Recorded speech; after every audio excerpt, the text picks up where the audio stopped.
I am Spartacus. Okay, no, I'm not Spartacus. Actually, I'm Barry B-Man Benning, just your friendly neighborhood film knob.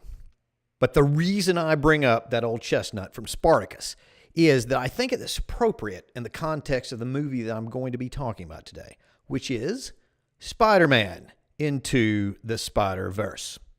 Now, here's the setup. Miles Morales is a young teen growing up in New York City. He's of mixed race heritage.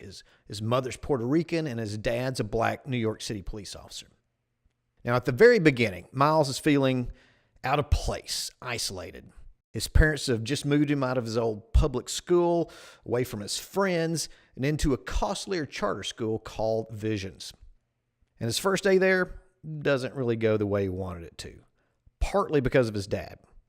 In fact, Miles and his dad don't really see eye to eye on several issues, like most kids I know, and that includes their views on Spider-Man. Miles, again, like most kids I know, he thinks old Spidey's pretty cool.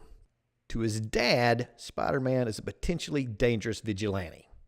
Irony alert. Since Miles can't really talk to his dad, he ends up confiding to an adult figure that he can relate to a little more easily, and that's his cool uncle, Aaron.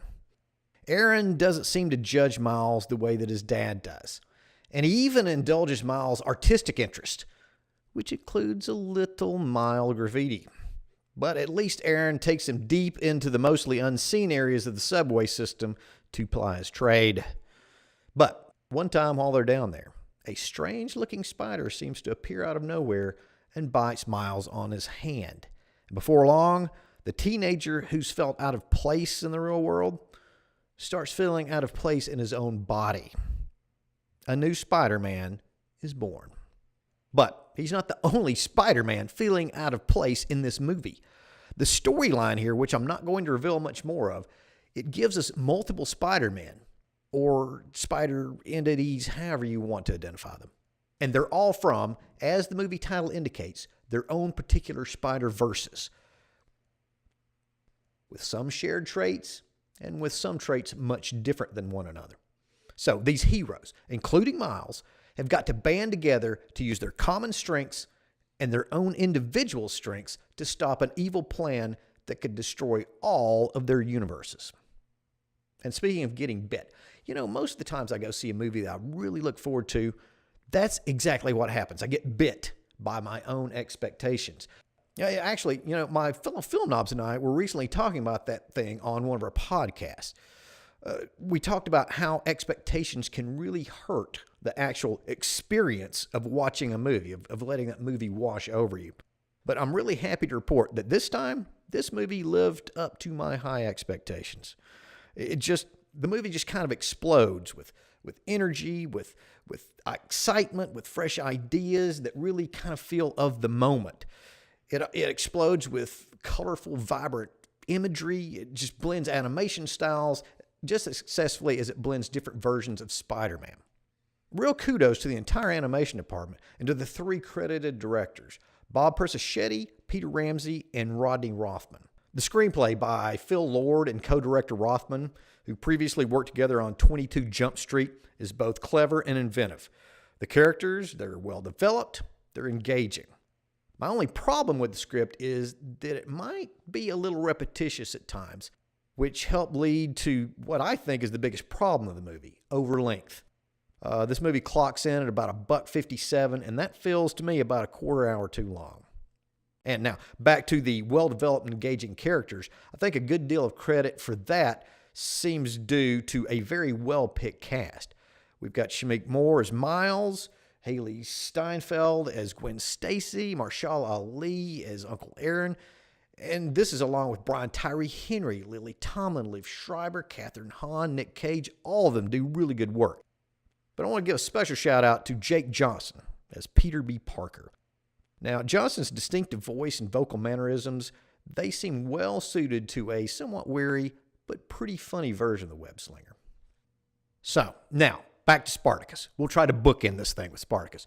What the hell does the I Am Spartacus line have to do with the Spider-Verse movie? Now, the idea in the scene of the Kubrick movie is that with that particular line, is that a bunch of slaves have revolted against their oppressors, and they've just been caught. The bad guys are wanting to know who Spartacus is. And just as the real Spartacus is about to stand up, own up to it, everyone else starts standing up and proclaiming that they're Spartacus. Now, literally, they're not Spartacus. They're just trying to protect him from harm. Pretty heroic, actually. But figuratively, they are Spartacus in the fact that they all represent what Spartacus is really about, which is the desire and will to fight for fairness, for freedom, for what's right. Now, it's not an unknown fact at all that some people seem to be having trouble with accepting a different version of Spider-Man. And there are various different reasons, motivations I can think of. And I'll tell you what, I'll use James Bond. I'll use the James Bond character as an example here. Some people, they've never liked the idea of a new James Bond from the time that Sean Connery first played him in Dr. No. There are those that are just averse to the idea of change, no matter what it is, to the point where I can remember people actually getting riled up over the fact that Daniel Craig's hair was too blonde to be Bond's. Then there was a little bit more troublesome matter of some people claiming that Craig wasn't handsome enough, not good looking enough to play a smooth playboy spy. And then finally, there's an even more problematic issue that's cropped up concerning who's going to replace Craig following Bond 25. One candidate that emerged is Idris Elba, which immediately caused backlash because of Elba's color. Bond was created a white character, and some people argue should stay that way. Well, the character was also created British, but he's been portrayed by a few Welshmen, an Australian, an Irishman, an American. So, well, there you go.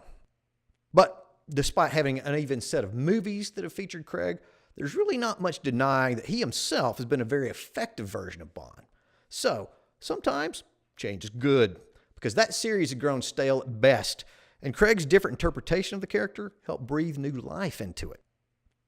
And it's become, as so many things seem to have become today, more of they're trying to appropriate something that isn't theirs. How dare they? They, of course, being somebody that simply doesn't look like whoever's making that statement at the time. Spider-Man, in the end, is a character who represents something bigger than one single person, much like Spartacus. And much like Spartacus, I feel can be claimed by anybody who shares those same principles. More often than not, they is really we, or us. And we would do well to remember that. So, here's the thing. If you're thinking about seeing Spider-Man Into the Spider-Verse, but you're kind of on the fence for whatever reason, maybe you don't like animated movies, or maybe you don't like the idea of a new character, or characters becoming Spider-Man because, well, you're happy with the old one, thank you very much. Or possibly you've got a debilitating case of arachnophobia, I don't know, whatever the reason.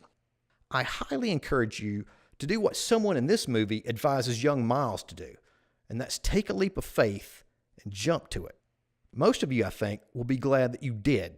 I know that I'm really glad I did, so I'm going to go ahead and give Spider-Man Into the Spider-Verse 3.5 knobs. And, as always, thank you so much for watching. If you've got a particular thought about this video, or maybe you've got a movie you'd like to see reviewed, please use the comment sections below. I would love to hear from you. If you enjoyed what you saw and or heard, please be sure to like, share, and subscribe. You can also hit Film Nobs up on social media. And finally, be sure to check out our podcast, which can be found on iTunes. Once again, thanks and take care.